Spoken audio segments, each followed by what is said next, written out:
Welcome to Fishing and Gear. Jim here today, just getting out here on the Lake Moultrie, going to be doing some drip fishing.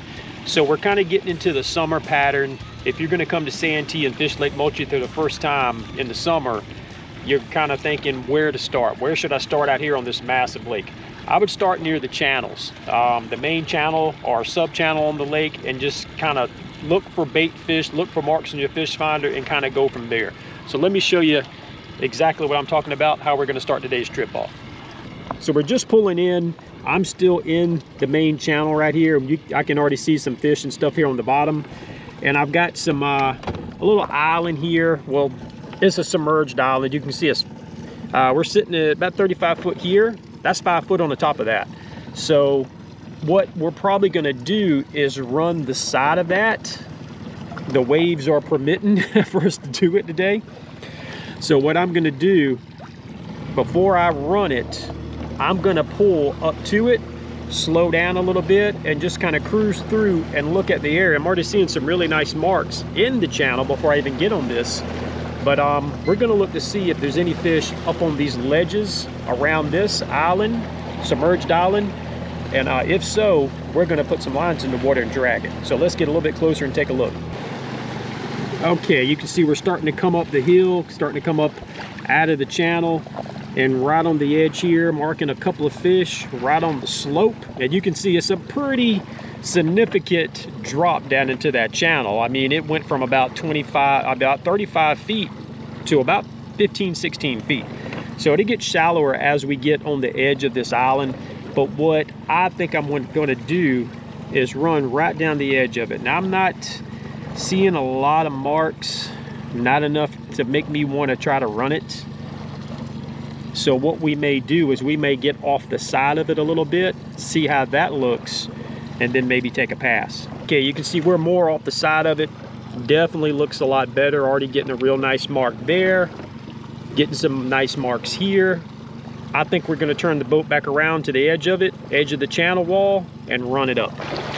Lake Moultrie is a huge lake. So instead of coming out here and spending hours of endless drifting, do a scout run first. That'll really sometimes pay off. Sometimes it doesn't pay off. Sometimes you catch a fish and you never marked them. But if you're marking fish, there's probably a better chance that you're going to catch a fish. That's what I've always kind of found. So we're going to turn the boat around. We're going to get on that edge of that channel, run it back up that side. A little bit off this channel wall seems to be a little bit better. So as we continue to go, like I said, some nice marks, really nice. So what I'm going to do is I'm going to go ahead and mark this spot on the fish finder. I'm just gonna mark it as 2, no problem. So that way when we go to run it again, we'll know that's what we need to aim for. That's the point we want to run. So let's get the boat turned around, get everything set up, and get rolling. We're gonna go ahead and use our smaller drift socks. I'm gonna go ahead and throw them out to slow the boat down. The waves are starting to pick up a little bit. We may have to swap this later on to our bigger drift sock, but for now, I think my 2 small ones will work.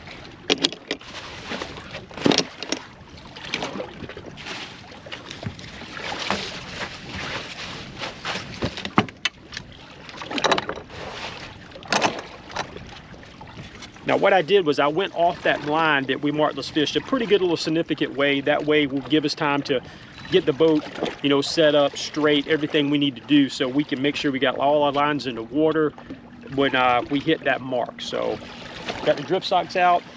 I'm looking at the fish finder. We're probably 15 minutes off that mark by the time we kind of get straight. But we're gonna get the baits out and we can see if we can get one of these fish that we just marked. Okay, we got some big fat chicken breasts we could be fishing with today. A little dirty, but catfish don't mind. We're gonna cut them up in chunks. I go bigger pieces, about palm size, to get those out and start letting them out the back. Go ahead and let that first one out. Nocturnal Nation hook. I really like these. I like that sleeve. It just seems like these snail knots really just lock on tight, which snail knots lock on tight anyways. We got a little bead for decoration matching a purple demon dragon. We're gonna bait it up just like that, let him on out.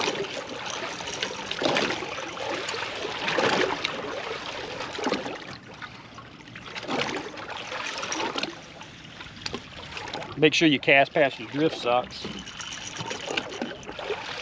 The 2 in the center, I just usually let these straight out the back of the boat.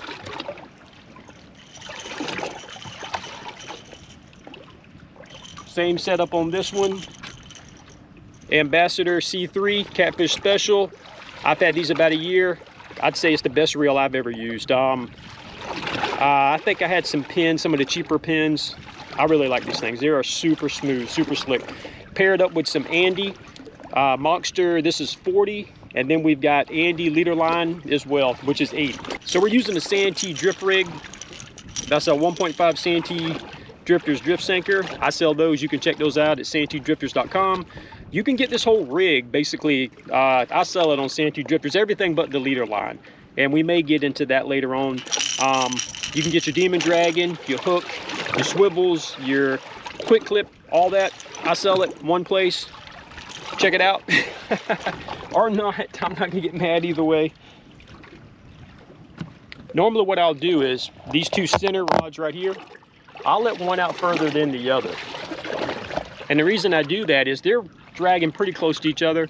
Sometimes the fish might not hit the first one. Sometimes they'll hit the second one. I've had that happen several times. So since those two are close together with no planer board, I'll always run one maybe about 50 foot out further than the other. Maybe 30 minutes, and it took me about that long for the back of the boat to get where the lines, to get to that spot that we marked earlier. Because you know, these lines at the boat, 150 feet, you're drifting 0.4, 0.5. It takes a little time for the boat to get back where you marked it, for your lines anyway. Can't quite tell yet. He definitely pulled some drag. I'm fighting the planer board right now too, so I don't know yet. These new planer board clips, and if you hang a line up, it doesn't let go, and that way you don't have to stop the boat. You can just basically reel it in, because if your rig comes off, of course you're going to lose. So the planer board is out in the water, and we're still getting a pretty good significant pull. I think he was fighting the planer board itself, but he's definitely pulling now. All the way on the other side of the boat. Let's get this planer board off real quick. It's a quick little release. We just gonna drop it back in the water. Okay, he's still locked. He's still hooked up. Whoa. He is pulling. He's turning the boat a little. Let me turn the boat back the other way. My lines are getting all crossed up.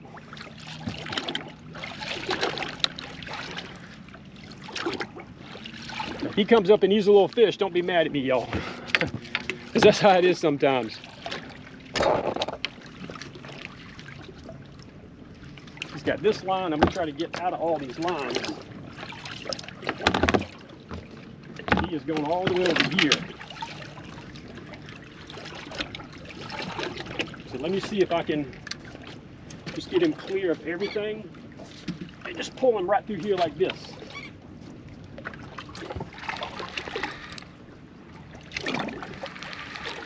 He feels pretty decent. Definitely feels pretty decent. Let's see if we can get him to come up to the top.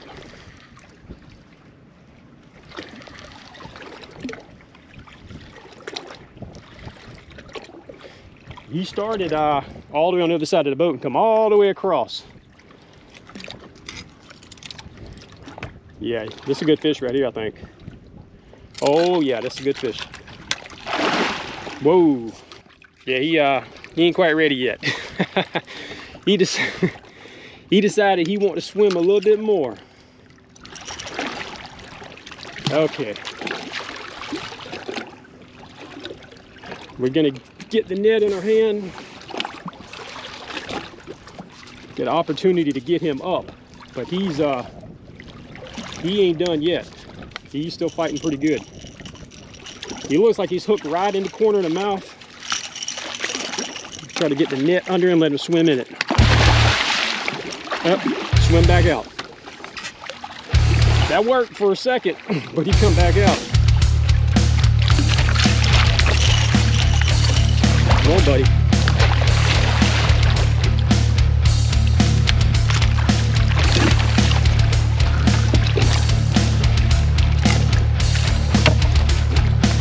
The way this boat is, you only have this a little window to try to get these fish in the boat between the rod racks and the top. So your best bet is just to try to wear them down. One little slip and you lost them. Okay, we got him in the net. Yeah. Okay, there we go. Got another good one today. Really happy. This fish is super slimy, and it's probably because it's hot. These fish, the slime coat gets a little thicker. Parasites when it's warmer. Nice fish. We're gonna get a good length on it before we put him back in. Okay, let's get a length on this boy before we put him back. I got my glove on because he already knocked the skin off my knuckles already. About 40 inches. 40 inches. Good catfish right there. We're gonna put him back in. Get him back in alive. Okay, buddy. There you go. Back down to the deep. That was real close to that spot that we marked previously. And basically, I caught that fish in 30 minutes of fishing. So basically, I came out here. I went to where I thought fish should be. I didn't mark anything. So I moved over 100 feet. Bait fish, lots of marks. We went back, set the boat up, and got to where it took about 15 minutes or so, maybe 20, to get to that spot.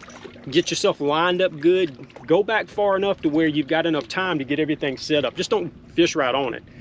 Go back, drag your lines across it, and sometimes it works and pays off. So let's keep going, see if we can get another one in the boat. Okay, it looks like we got one hooked up right here. Can't tell how big it is yet. We moved to a different area. It's getting toward the noon hour. It's definitely getting a little bit slower. And I was like, I'll pull to about, you know, noon and call it for a day. The morning bite seemed like it's been a little bit better, but let's try to see if we can get him this way. It's doing some work to this rod.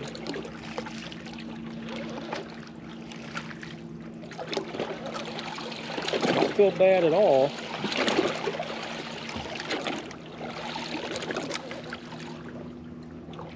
Still fighting the planer board too though, but planer board's up out the water. So this is a whole different spot here. This planer board unhooked. Like I said, you might notice I got different planer board clips, and it's mainly because you know, you get snagged up, the planer board comes off, and then you got to reel everything back in and start over. So I got these clips. I seen Dieter Melhorn using them. I fished with him and he had these. And you do have to bring it in and unsnap them. But if you pop off your rig, the planer board don't come off. And then you don't have to stop everything and go. Hadn't seen the fish yet.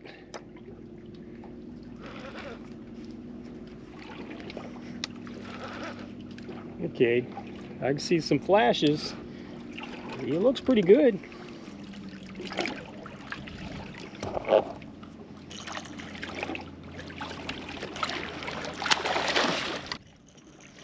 Yeah, it's another good catfish. Oh yeah.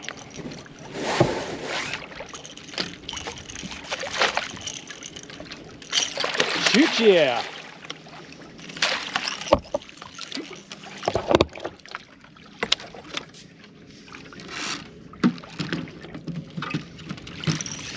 See if we can pull them in right through here.